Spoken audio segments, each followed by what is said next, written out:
Deadly? Deadly? Who? Who dying?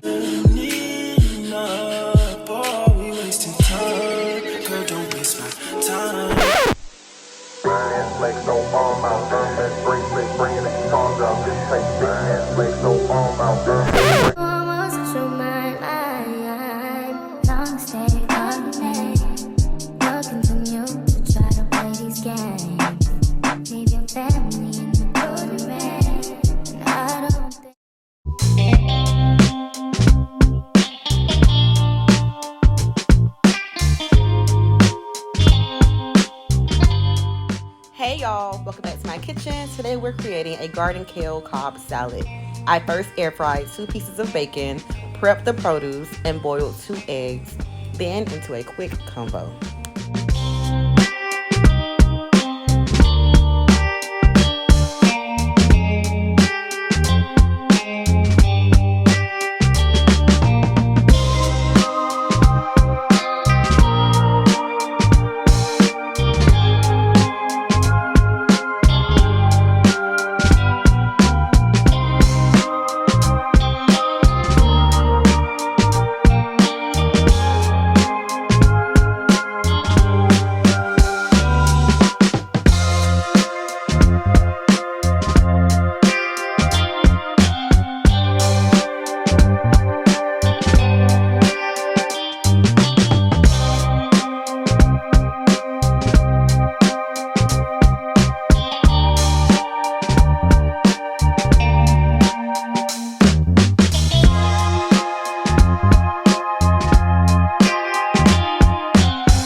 y'all, welcome back to my kitchen, and today kale Cobb salad. 2 dressings. I use Italian dressing. I also use Caesar dressing. I only want a little of each. I don't too much want to drench it, and I don't like a soggy salad. But the best thing about kale takes a lot for it to get soggy. It takes a lot for it to spoil. So it's one of my favorite greens for a salad. But anyway, y'all, we here for a quick and short conversation. I feel like I brought up Ozempic, or I feel like I brought up my experience with Semaglutide, Ozempic, Wegovy, whatever you want to call it. I kind of brought it up prematurely because I was off of it for 3 weeks and a day, and the side effects whooped me. You hear me? Almost killed me. Do you hear me? I was hospitalized, okay? Okay, so let me say from the beginning. When I first got on Semaglutide, I tried Ozempic first. And then after about 4 weeks, I went into Wegovy. I did have one experience, which I told you guys about in the last video about my experience. And I had like a day or 2 of like nausea, constipation, the sensation of diarrhea with constipation. So that was terrible. I was vomiting. I was just sick. But I knew those were the side effects. But I was currently using the drug. So I understood, and I endured it. And so 3 weeks and 1 day after not being on the drug and having such terrible side effects, I was shook. So I'm like, I don't know if it's a bad side effect where I need to go to the hospital or I can like get through it. So it all happened on Monday night. Well, Tuesday morning. So around 4 o'clock in the morning, I was awakened to some unbearable pain. Like my stomach, where the pancreas is, it felt like there was a monster in my body trying to eat its way out. That's the best way I can explain it. It was so painful. I could not sleep. I couldn't drink water because drinking water made it worse. And so the way I would soothe myself is by getting on all fours. I would put the cover over my head and I would just rock myself. But going to sleep was still an impossible task. And so I was up from like 3:30, 4 o'clock until about 7 when I finally got a piece of sleep, but I still was awakened from the pain. And it didn't help that I was on my cycle and I was going through all of those issues with PMSing. I tried my best to go to work and like do my thing, but I work from home. So with that being said, I was able to do my job while still looking after my health. And as soon as I got off work, I went to the ER. And I'm thinking, I'm not gonna be here too long. I'm thinking they might even, well, I'm not gonna be here too long as far as treatment, but I'm thinking they're gonna probably put me off and see other people in ahead of me because I didn't really think my issues were that critical. And so when I went to the ER, I sat in the emergency room, waiting room for about maybe 15 minutes. Then they seen me. And I just let them know what it was. Like, I've been taking Semaglutide. I have not taken it for 3 weeks and 1 day. You know, telling them all the things. Like, let's just get to it. Let's not waste any time. Let's get to it. This is what happened. And I think that's the reason. And please service me. That was a great help.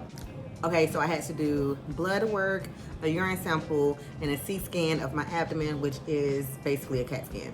And so what they came back with was very quick, just through the blood work. It was your electrolytes are dangerously down. Your iodine is low. Your potassium is extremely low. And your magnesium is critical. And so you're gonna have to be admitted and you have to stay overnight. And I was like, what? I have a dog at home. And I told him I'll be back. Like, who's gonna take care of my dog? Like, how long do I have to be here? Like, what's up? Give me more details. They were like, yeah, we have to fill you back up because the magnesium affects the heart. And the heart affects, you know, the body. And so it's really important that we go ahead and fill you back up with the electrolytes because otherwise this can be deadly. Deadly? Deadly? Who dying? I ain't dying. What?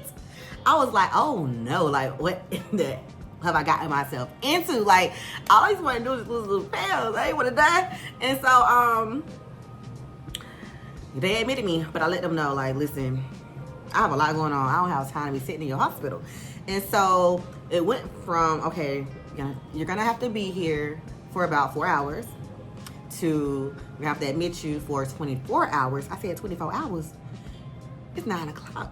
Y'all ain't leaving till 9 o'clock tomorrow. Who gonna take care of my dog? And so they started me up.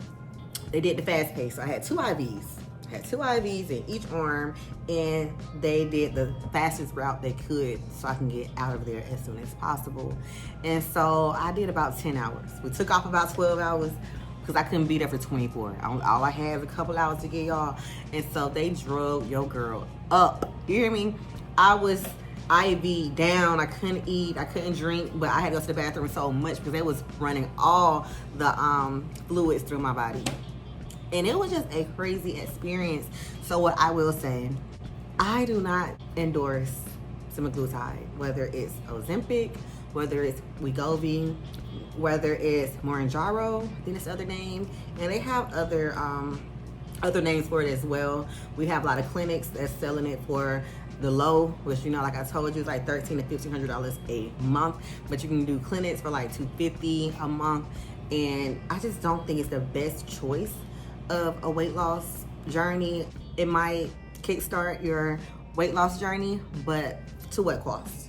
I don't think anyone wants to die in vanity just because they want to look a certain way. It's not smart.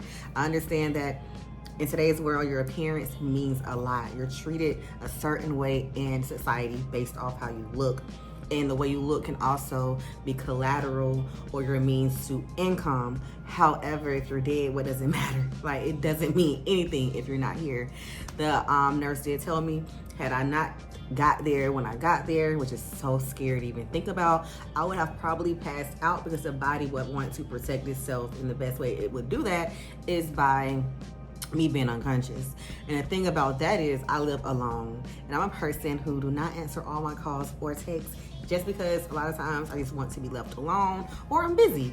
And so what I realized is I have to start answering my calls more often so that when I don't answer my phone calls or my text messages, it can alert people. Because the way I've been living lately, if I don't answer your call for 2-3 days, you thinking that's just how Ebony is. No, baby, I'm passed out in this room and there's no one here to even check on me right now. That is scary, you know? So I have to just make some lifestyle changes in general, like with communication, health, diet, all of it. All the things have to change. But yeah, that's all I wanted to tell you guys about my real experience with this semaglutide drug, and I do not recommend anyone using it for anything at all.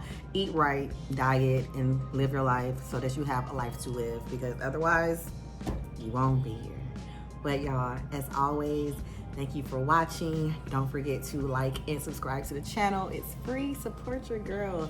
And don't forget to leave me some comments down below because y'all have not been talking to me. I want to hear from you. But until next time, bye.